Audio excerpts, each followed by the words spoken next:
Good morning to you, Dave.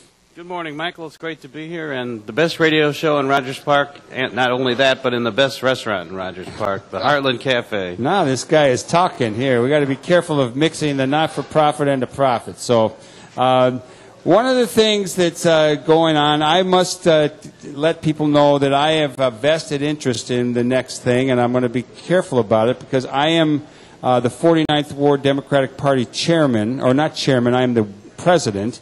David Fagus is the committeeman, and Joe Moore is the alderman. And one of the things that came out of the Obama election was increased enthusiasm about being involved in what's going on in people's lives. And so we've had, increasingly, we've had larger crowds at the third Monday of every month, our meetings over at the office at Ravenswood and Greenleaf. And we also know that one of the things that's on people's mind is health care, and we have taken a step to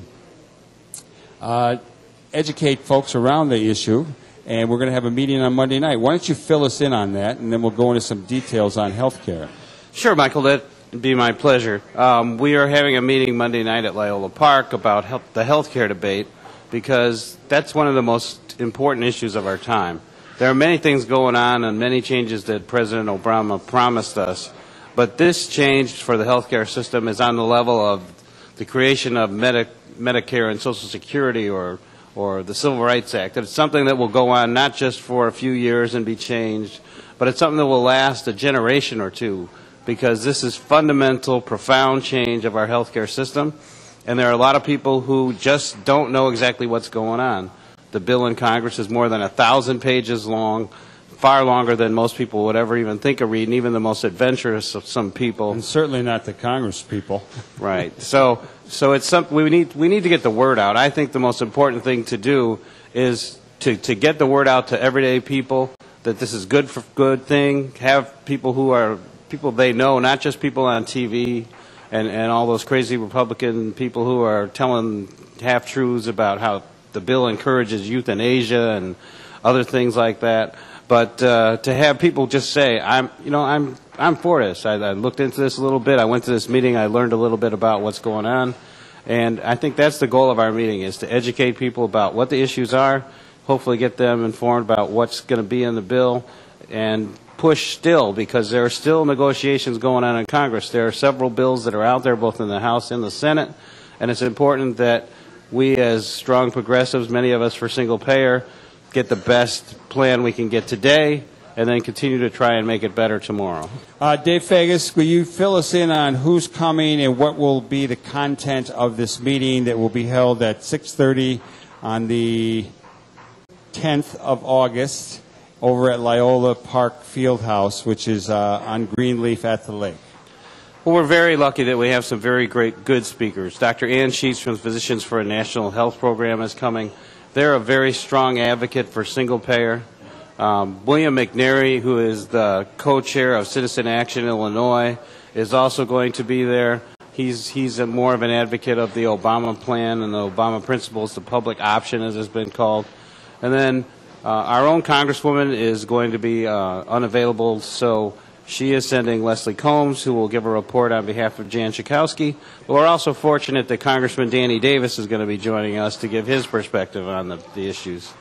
So basically, the idea, as I understand it, and I was a part of some of these meetings, was we are going to bring people who are real knowledgeable about health care, what's going on in Congress, what we can do. We'll have people signing cards. We will get to the proper political people, and I think it should be pretty interesting. Do you foresee that we would have any right-wing type people show up? I mean, is this it's not a congressional meeting. It's in a progressive district. I'm just curious because that's what's on the news.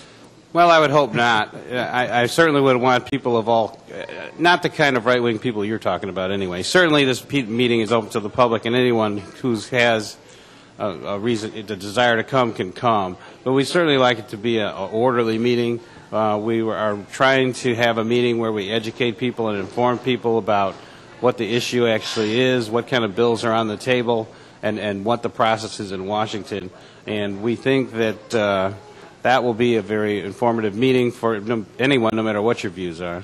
Well, Dave Fagus, as someone who works in the healthcare field and someone who has a lot of political acumen and insight, can you give us a synopsis of what you think is going on in the country right now? I mean, we have some very conservative talk show hosts who are playing to their right. We have certainly most people, majority of the people in the country still want significant change in health care. What do you see going on, and what do you suggest is a way that we can bring about a step forward in this process? Well, I think what's going on is there's a lot of misinformation coming out and a lot of unclear information out there about what's happening, what the bills say, what kind of proposals there are, and people are hearing things like they won't have choice about who they're going to see anymore. It's going to be socialized medicine. There really is some people who are saying that euthanasia is going to be encouraged for old people, elderly folks in our community. And I really think that that's just ridiculous, because obviously it's not what's important, and it's not even in the bill. Most those things are just made-up hype.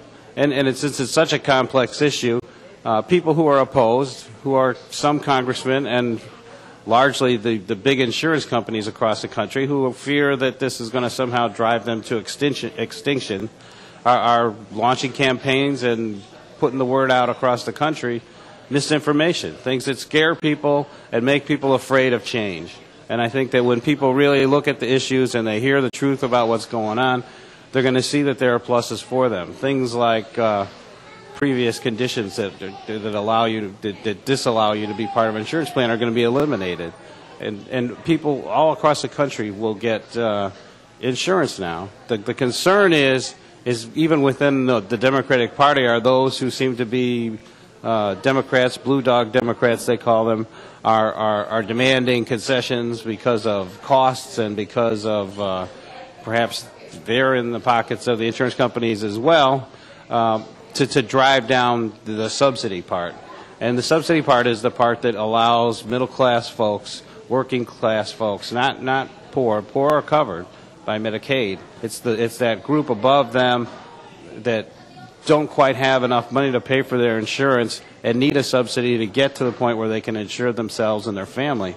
Because a family of four, or any family above, two parents and a child, is about $1,300 a month now, $1,400 a month. I mean, it always fluctuates based on the plan, but that's an awful lot of money. It's a lot of dough. And if you're only making $40,000 for your family of four, you're not going to be able to pay that big of, that's a quarter of your income for health care insurance, and that's just not a viable option. That will mean those people are probably not insured unless there's somebody in that family is really sick and they have no choice but to do that. What makes the whole plan work better and spreads the risk pool across all of the country and all of the people is to have everybody in it, sick and well, people who are chronically ill and people who have no problems at all, so that the pool is dispersed. And that's the basic philosophy of insurance, is to have some risk, but not all risk. You don't want everybody sick in and nobody who isn't sick out, because then you're just going to pay out more money than you could possibly take in.